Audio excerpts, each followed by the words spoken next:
അസ്സലാമു അലൈക്കും മക്കളെ. നമ്മൾ ഇന്ന് ക്ലാസ്സിൽ പറഞ്ഞിട്ടുള്ളത് ല എന്നുള്ള ലെറ്റർ ആണ് അല്ലേ. നമ്മൾ എങ്ങനെയാ അത് പ്രൊണൗൺസ് ചെയ്യാം? നമ്മുടെ നാവില്ലേ, ഈ നാവിന്റെ സൈഡ് ഭാഗമല്ലേ, സൈഡ് ഭാഗം മുകളിലുള്ള പല്ലിന്റെ ഈ സൈഡ് പല്ലിമ്മ ഇങ്ങനെ തട്ടി പറയണത്.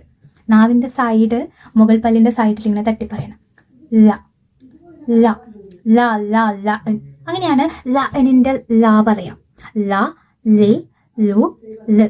ഫത്തഹാണെങ്കിൽ ല, കെസറാണെങ്കിൽ ലി, ലമ്മാണെങ്കിൽ ലു അല്ലെ, സുക്കൂനാണെങ്കിൽ എന്ന് പറയില്ല നമ്മള്. അല് ലാ ലി ലു അല് അങ്ങനെ പറയും. അങ്ങനെ പറയാം അല്ലെ, ല.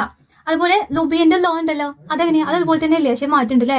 ലുബിയന്റെ കുഞ്ഞു നാവ് പുറത്തിടുമ്പോ, ലുബിയന് പുല്ലൊക്കെ തിന്നാൻ വേണ്ടിയിട്ട് കുഞ്ഞു നാവ് പുറത്തേക്കിടുമ്പോ എങ്ങനെ പറയാ? പുല്ല് പുറത്തുവിടുമ്പോ ല, കുഞ്ഞു നാവ് പുറത്തിട്ട പുല്ലൊക്കെ തിന്ന് അങ്ങനെ പറയാ ല ല ല ലോ ലോബിയൻ ലോ.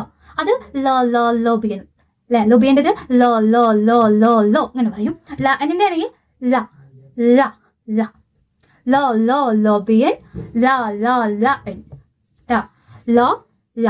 രണ്ടും വ്യത്യാസം ഉണ്ട് കേട്ടോ. ഓക്കെ, അസ്സലാമു അലൈക്കും.